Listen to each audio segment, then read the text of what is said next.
menarik, profesor inilah profesor dalam bidang elektronik. Dan profesor ini namanya Profesor Otto Allison.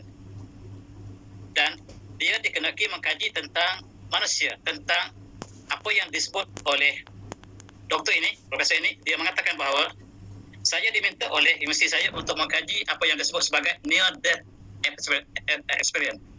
Ketika manusia hampir mati, apakah yang berlaku pada manusia? Dan dia mengkaji. Dan sebelum itu dia mengkaji tentang tidur. Sebab dia melihat ada persamaan antara tidur dan kematian. Profesor ini membuat kesimpulan daripada kajian yang panjang dan akhirnya dia mengucap syahadah. Apakah yang menyebabkan dia mengucap syahadah? Apabila dia mengkaji tentang kematian dan tidur. Dan dia dapati bahawa tidur dengan kematian ialah proses yang sama. Dan dia mengatakan bahawa ketika kita bangun pagi, selepas kita tidur, seolah-olah kita bangkit daripada kematian. Kenapakah doktor ini mengatakan demikian? Dia mengkaji tentang REM sleep. REM ini ialah Rapid Eye Movement Sleep. Di antara kita sedar dengan kita tidur, ada satu proses yang disebut oleh saintifik sebagai REM, iaitu Rapid Eye Movement. Dan kita dengar apa yang doktor ini cakap.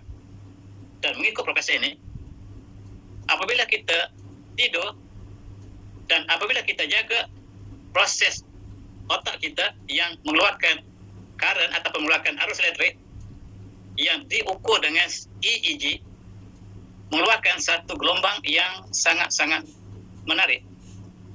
Dan apabila kita tidur, berbanding dengan kita sedar, maka sebahagian daripada gelombang ini hilang ketika kita tidur.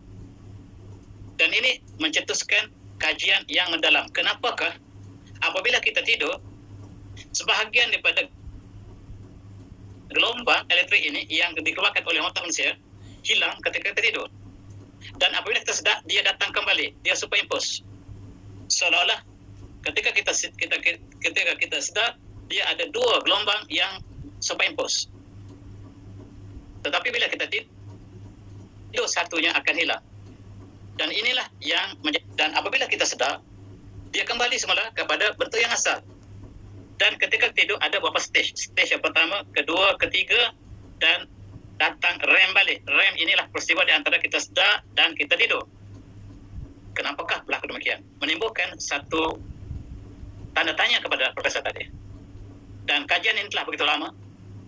Tetapi apabila dia datang untuk satu seminar di sebuah universiti, dan di antara pengkaji lain mengatakan bahawa pengkaji lain membaca ayat ini dalam surah Az-Zumar, a'udzubillahi minasyaitonir rajim. Allah yatafal anfusina hina mautiha wallati lam tamut fi manamiha fa yumsiku allati wada'aha al-mauta wa yusallu ukhra ila ajalin musamma inna fi dzalika liqaumin yatafakkarun. Dan Allah mewafatkan jiwa ketika kematian berlaku. Tetapi wallati lam tamut fi manamiha, tetapi waktu tidurnya Allah tidak mematikan jiwa tersebut. Sebab bayum segallati qatan hal mautu mata wa yusallu ukhra, dan Allah pegang satu jiwa dan dibebaskan satu ila ajalin musamma, sehingga sampai pada masa yang Allah sudah tentukan. Inna fi dzalika liqaumin yatafakkarun. Dan inilah ayat-ayat Allah bagi mereka yang berfikir. Dan diberitahu bahawa maksud ayat ini ialah waktu kita tidur, Allah seolah wafatkan kita. Dan Allah ambil satu daripada jiwa ataupun roh dan dipegang satu lagi, dan sekiranya kita mati maka kedua-duanya akan berakhir. Dan doktor ini terperanjat sebab dia mengkaji begitu lama bahawa ketika tersedar, dua gelombang superimpose. Ketika kita telah tidur, satu daripada gelombang ini akan keluar daripada badan kita. Dia tidak dapat explain bagaimanakah ini berlaku. Dan tuan-tuan, apabila kematian berlaku, kedua-dua ini hilang. Dan apabila dibaca ayat tadi, dan kita boleh rujuk pada tafsir-tafsir, Allah ta'ala Allah mewafatkan jiwa. Allah mematikan satu jiwa itu ketika Allah mematikan jiwa ketika kematiannya, dan Allah tidak mematikan ketika tidurnya. Maksudnya ada dua yang superimpose. Yang kita tidur, kita jaga kedua-duanya berada dalam diri kita. Tetapi apabila kita tidur, satu akan keluar, dan bila kita mati sebenarnya kedua-duanya akan hilang daripada badan kita. Dan itulah urusan Allah tentang jiwa dan roh yang kita tidak ada pengetahuan tentangnya. Tetapi yang menariknya ialah doktor ini mendapat gambaran bahawa ayat ini sangat-sangat sesuai dengan kajiannya. Dan dialah orang pertama yang melihat bahawa ketika kita sedang dua gelombang ini superimpose, dan dia orang pertama. Dan apabila dia beritahu bahawa Al-Quran mengatakan demikian, dia terus mengucap syahadah, sebab tidak ada orang yang kedua mengetahui perkara ini kecuali dia yang diberikan tugas untuk mengkaji tentang near death experience ini. Dan mengikut dia lagi, ketika malam kita tidur, kita ada proses yang tertentu. Yang satu masa kita sangat nyenyak, dan satu masa kita akan sedar kembali. Waktu malam mengikut doktor ini kita akan sedar beberapa kali, antaranya 3 atau 5 kali. Dan ketika tidur yang sangat nyenyak berlaku 2 atau 3 kali. Dan ketika kita sudah hampir sedar, ini dipanggil kawasan REM, Rapid Eye Movement ini yang disebut tadi. Dan bagi orang yang bukan Islam, mereka tidur selama 8 jam satu malam. Dan kita juga kadang-kadang tidur dalam masa yang sama ataupun kurang. Tetapi ada masa-masa tertentu yang kita akan hampir jaga. Dan waktu itulah kita bangun. Allah mengatakan, wa minal laili fatahajjad bihi nafilatan laka asa an yab'asa rabbuka maqaman mahmuda. Dan daripada waktu malam adalah bangun untuk sembahyang tahajud sebagai satu tambahan kepada solat yang biasa. Mudah-mudahan Allah membangkitkan dikau ya Muhammad pada tempat yang mulia. Dan amalan tahajud, mengikut kajian ini, waktu malam ada 3 atau 4 REM. Maksudnya ketika itu kita boleh bangun dengan mudah. Dalam satu malam ada 3 ataupun 4 kawasan REM. Maksudnya kita boleh bangun ketika itu.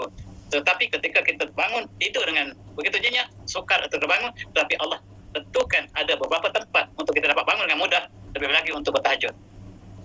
Dan pengetahuan ini apabila digabungkan dengan pengetahuan dan apa yang dianjurkan Islam, doktor tadi tidak ada pilihan, dan dia terus mengucap syahadah dalam seminar yang sama.